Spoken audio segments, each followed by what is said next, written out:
Hi guys, welcome back to my channel. So today I wanted to do a comparison sort of review, I don't know if it's a review, but a comparison between Goodreads and Storygraph. I feel like everyone uses Goodreads, and then I heard about Storygraph, and honestly the main selling point for Storygraph, for me at least, was that Goodreads is owned by Amazon and Storygraph is not, and so intuitively I was like, okay, I gotta check it out. I gotta check it out. One thing I like about Goodreads is kind of like a disingenuous advantage. It's just that I've just been using it for longer.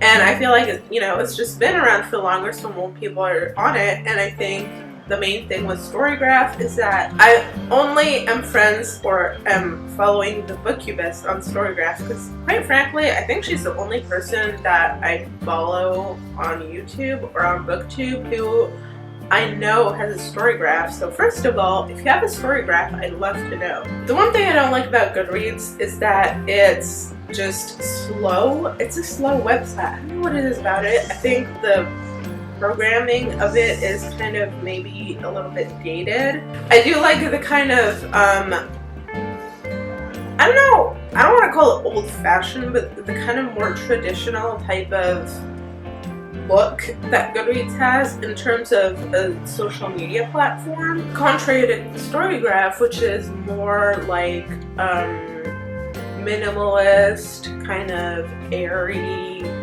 But I almost feel like the Storygraph is too minimalist in a way. It's kind of that feeling where when you're smelling an old book, it smells familiar versus when you're smelling a newer book and it smells a little bit more like a factory. That's how I'd describe Goodreads and Storygraph. Alright, I'm done rambling. Let me just show you the actual websites.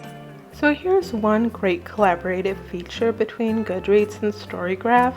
When you're creating your account, or even if you just want to update your Storygraph account, you can import all of your information from your Goodreads account and it'll set it all up for you automatically. You don't have to manually add anything, which is great. I love that feature. It takes a few minutes to import and import from Goodreads and then export to your Storygraph. Very easy to do.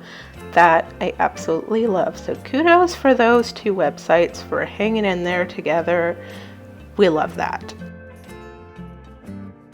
Alright, so here's the Goodreads landing page, or the home page I mean. So you see the feed of people you're friends and follow, your reading challenge, etc. I like this homepage. It's nice. It has all the necessary information. So if you go over to your books here, you can see all the books you've read, your TBR, whatever. I think this is a good categorization. You could add your own categories and your own shelves, which I think is fun. Over here you have your stats. These are kind of fun to look at actually. I don't know if people do that on a regular basis. This one here I'm most interested by, the next one that's coming up, which shows you the year of publication of all the books you've read. Isn't this a tragedy? I mean, look at that. I'm only reading 20th century stuff.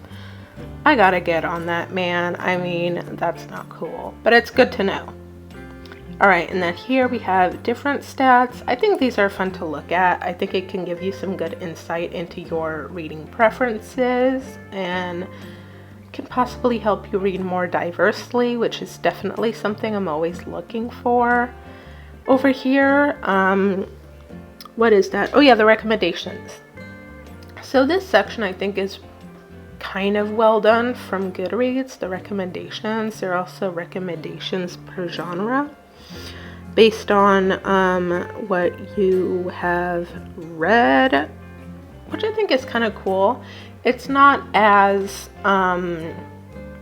well done as the Storygraph recommendations, in my opinion. So let's just check out this section real quick. If you search something, you can search by author, title, whatever.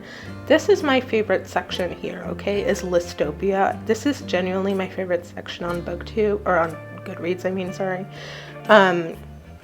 I probably have found most of the books that I've been looking for through Listopia, because you can search genuinely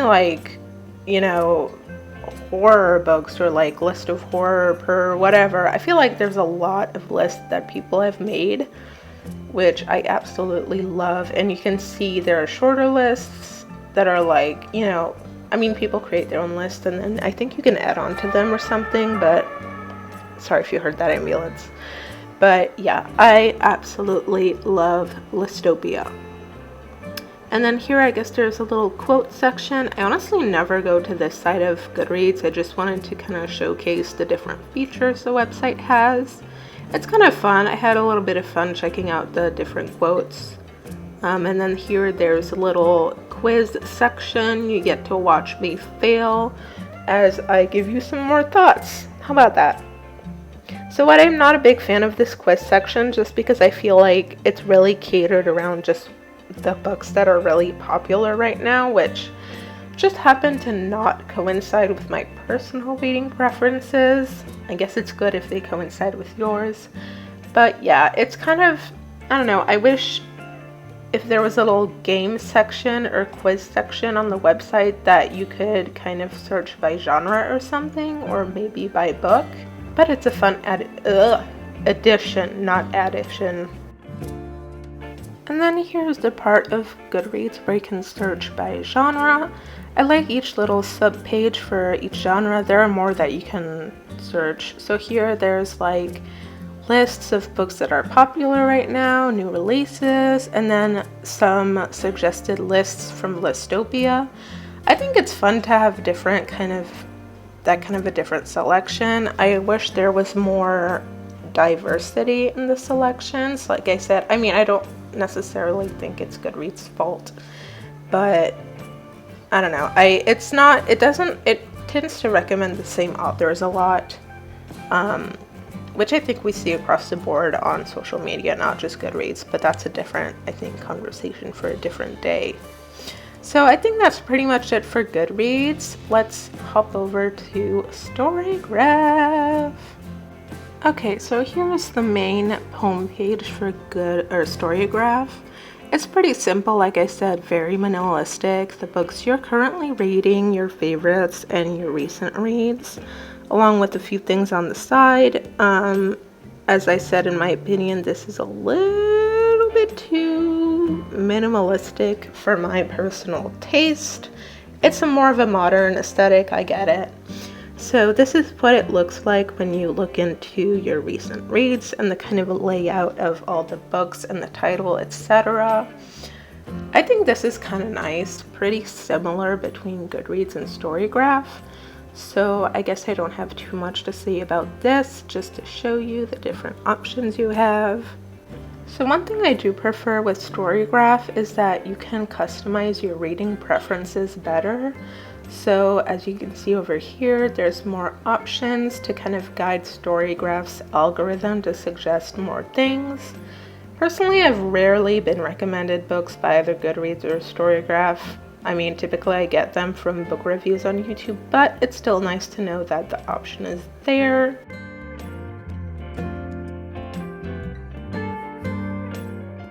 So as you can see, the Bookubus is the only person I'm following. As mentioned earlier, she's the only one that I actually know is on Storygraph. I don't really like how the Storygraph doesn't allow you to search for more people. I honestly can't tell at this point if it's Storygraph or it's just because not enough people are on here yet, but yeah. And now for Storygraph's main claim to fame, the stat porn. We love a good stat porn. We love charts. We love pie charts. We love colors. We like bar graphs. Look at that. I mean, honestly, don't you just love it? I think this is like the main, aside from the Amazon thing, this is the main selling point for me. The one thing that is on Goodreads that's not on here, I think, is the, you know that chart I showed you earlier where there's like a little dot for each publication year of each book? I thought that was a really cool graph, and it's not here, I don't think. So that was awesome. I adore the Storygraph stat porn area. Here's more of the different layout. I've read Schizo since. Now here's one thing that Storygraph does better than Goodreads in my opinion, is that when you're logging a book, there's more options for information input.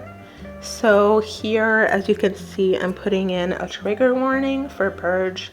Check out my review, I adored this book. But if you have any triggers pertaining to sexual trafficking and anything that might ensue, I would steer you away from this book. And this, I think, is great that there's, you know, obviously it doesn't exist on Goodreads. I've never thought about it, to be honest, because nothing really triggers me. But I guess if, you know, there's some content that really bothers you, this could be a great feature to have. And best for last, whereas on Goodreads you can only give, you know, 0 to 5 or 1 to 5 stars with no half stars, on Storygraph you can literally do quarter stars. It goes from 0 to 5 and you can do 0.25, 0.5, 0.75. We love you, Storygraph! Now in terms of the apps, I really don't have anything to say. The two things I guess would just be that one, the Goodreads app allows you to scan the book's barcode, so when you're logging it, adding to your TBR or whatnot, that's very cool that you can do that. Aside from that, there's really no difference between the website and the app. Same for Storygraph. The website and the app are both very simplistic. A little bit too much in my personal opinion, but that's just me. And yeah, there's really no discernible difference other than that. So I guess it would be more of a convenience situation, up to you whether you want to use the app or, you know, your phone or the computer. So there you go. That was a few of the differences between Goodreads and Storygraph. I'd love to hear your thoughts if there's anything I missed that you think is important. If you're on Storygraph, please let me know if you prefer Goodreads or whatever. I'd love to hear your thoughts down below. Like this video if you did, subscribe, and I'll see you guys next time. Bye!